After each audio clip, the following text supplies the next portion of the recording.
आरोप प्रत्यारोप से तो काम चलने का नहीं है। अगर पुलिस ने संज्ञान लेते हुए उनको गिरफ्तार किया है तो तथ्यों के आधार पर ही गिरफ्तार किया होगा ना। अगर वो उन्होंने कुछ नहीं किया है तो जांच होगी, जांच के बाद वो दोषी होंगे निर्दोष होंगे वो पता चल जाएगा। लेकिन आप लोगों में तो इतनी हिम्मत नहीं है कि इतना ही बोल दो कि उस बेटी को न्याय मिलना चाहिए। अगर लगा के इतना तो बोल सकते हैं ना कि अगर उस बेटी के साथ ऐसा हुआ है तो उसको न्याय मिलना चाहिए। है इतनी हिम्मत? नहीं। मैंने आपको अभी जितने उदाहरण दिए हैं, चाहे वो कुलदीप सेंगर का था, हाथरस का केस था, जितने भी केसेस हुए हैं उसमें उनका नाम क्यों आया? आप बताइए ना। केवल आरोप और प्रत्यारोप से काम चलने वाला नहीं है कि ये षड्यंत्र है। आज तक तो ये आरोप नहीं लगे, अब क्यों लगे? आप ये कहकर पल्ला नहीं झाड़ सकते।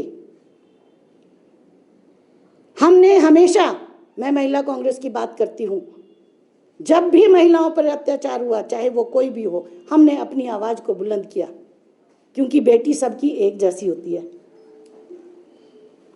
किसी भी बेटी के साथ अन्याय नहीं होना चाहिए। तो मैं आज पूछना चाहती हूं भारतीय जनता पार्टी के नेताओं से और भाजपा के नेत्रियों से कि वो आज खामोश क्यों हैं। एक महत्वपूर्ण पद पर बैठे हुए व्यक्ति के परिवार से अगर इस तरह की घटनाएं हो रही हैं तो आप समझ सकते हैं बाकियों से हम क्या उम्मीद कर सकते हैं।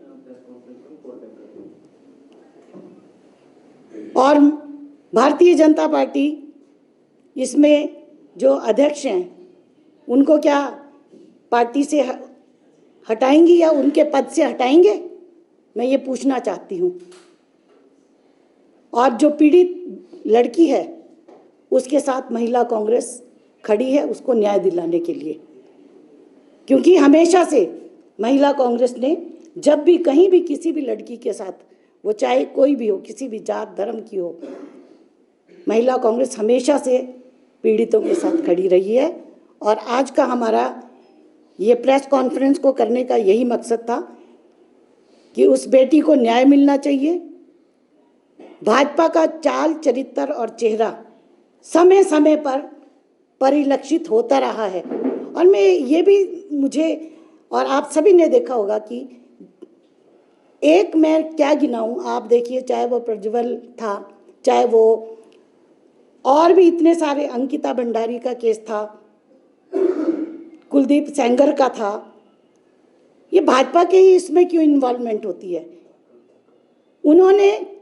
उन्होंने उनके बजाय पीड़िता के पक्ष में खड़े होने के वो लोग हमेशा से उनको बचाने में लगे होते हैं। ये कोई नई बात नहीं है, ये हम और आप सबके सामने है। तो मैं पूछना चाहती हूँ, क्या नैतिकता के आधार पर प्रदेश अध्यक्ष जो है वो इस्तीफा देंगे?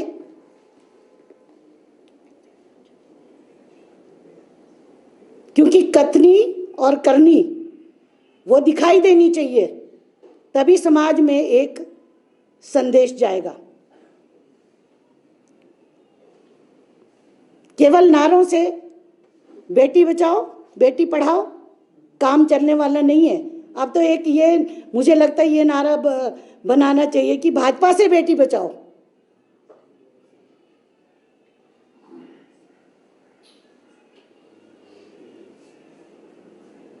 और उस बेटी को जरूर न्याय मिलेगा। हम सब लोग उस बेटी के साथ हैं।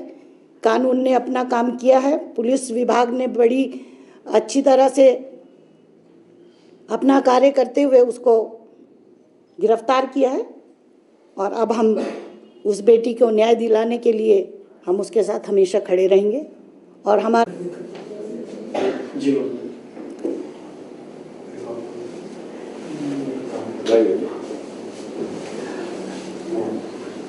हिमाचल प्रदेश के भारतीय जनता पार्टी के जो अध्यक्ष हैं, उनके भाई राम कुमार बिंदल जी के ऊपर एक 25 वर्षीय युवती के साथ दुष्कर्म का जो आरोप लगा है, उससे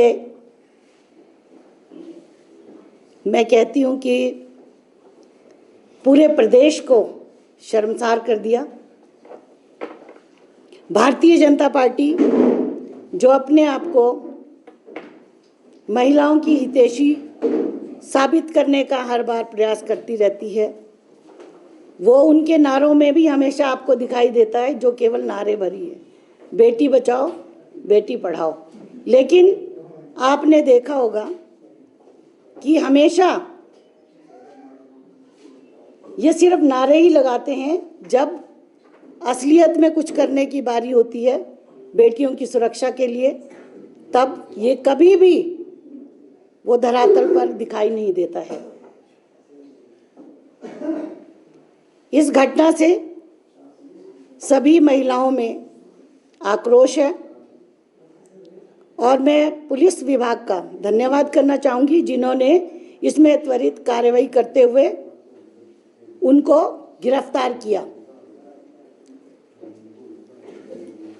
और मैं मांग करती हूँ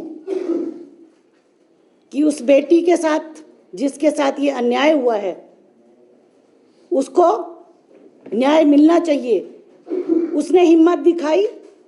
बहुत कम महिलाएं होती हैं जो हिम्मत करके आगे आती हैं और मैं मांग करती हूं कि उस बेटी को सुरक्षा भी मिलनी चाहिए ताकि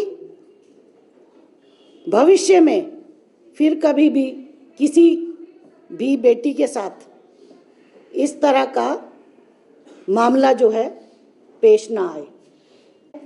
अब उसके स्टेटमेंट होगी लड़की की, उसके बाद इसमें केस चलेगा, निर्णय होगा। मुझे उम्मीद है कि उसको न्याय मिलेगा बेटी को।